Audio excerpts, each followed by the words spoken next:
have the microphone now. You have to listen to me. I can tell what you're all thinking. What the fuck is he gonna talk about? Is he gonna start going off about the government again? Is he gonna start trying to incite rebellion and revolution in the streets?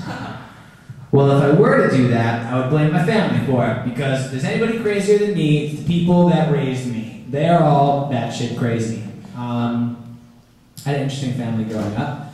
My aunt came to live with us because her no-good, low-down, dirty, gambling son of a bitch husband, Randy, kicked her and her two daughters, Courtney and Erin, out about 20 years ago. So she came to live with my family because my brother Max had just been born. And Max is like the crux of the whole clusterfuck that is my family. My brother Max has cerebral palsy, so he's in a wheelchair and can't really talk. He has like his own sort of Max language that if you live in the same house with him, you get very easily. And if you don't, you're just confused as to why he's screaming because Jeopardy's not on, and nobody else seems to mind, but he's really upset that Alex Trebek isn't on.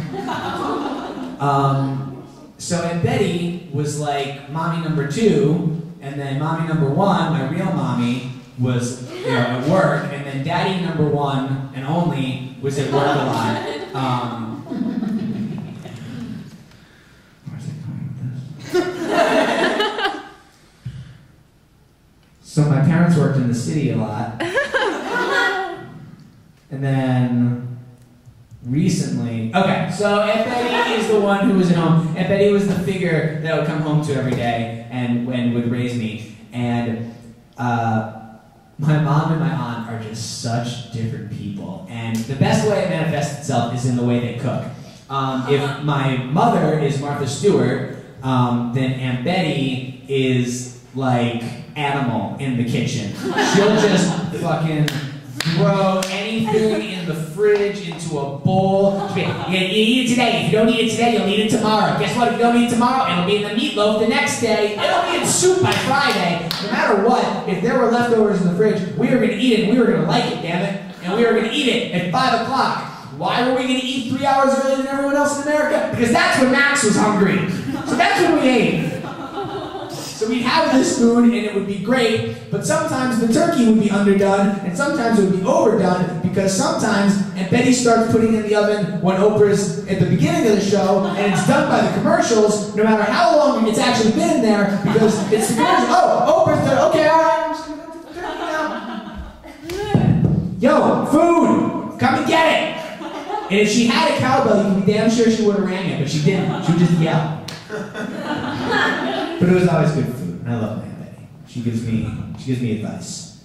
She, when I first talked to my parents about the idea that I would be an actor or, famous, my parents both balked at it. My father, mostly because his sister, Sissy Rebich, was an actress and was pretty good. She was on Broadway for a while. She was in Les Mis as Louis Fontaine.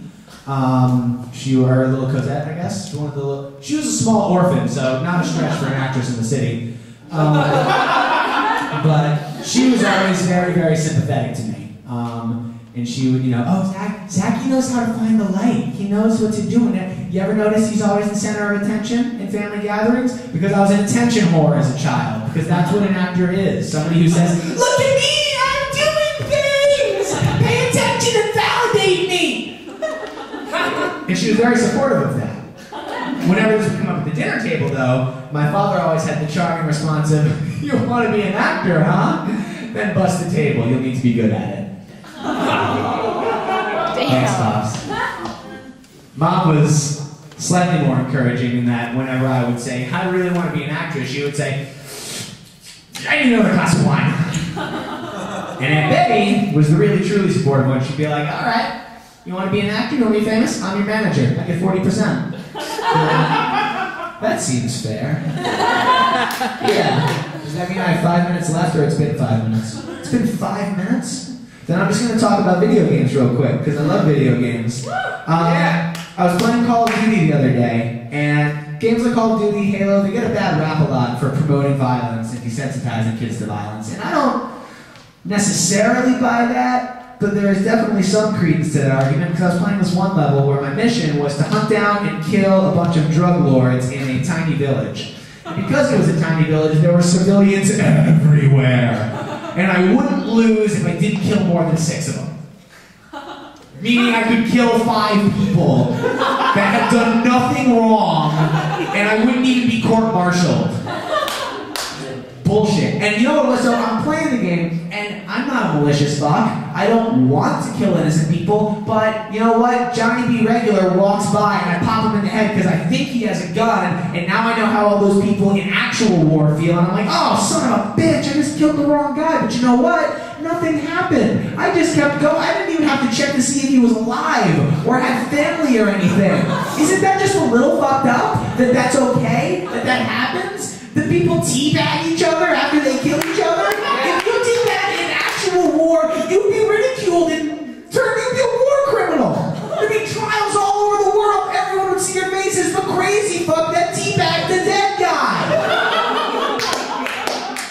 Shouldn't there be like a morality mode or something where like if you're playing and you shoot someone, you at least need to bandage them or alert next of kin or something? I don't know, fuck it, whatever.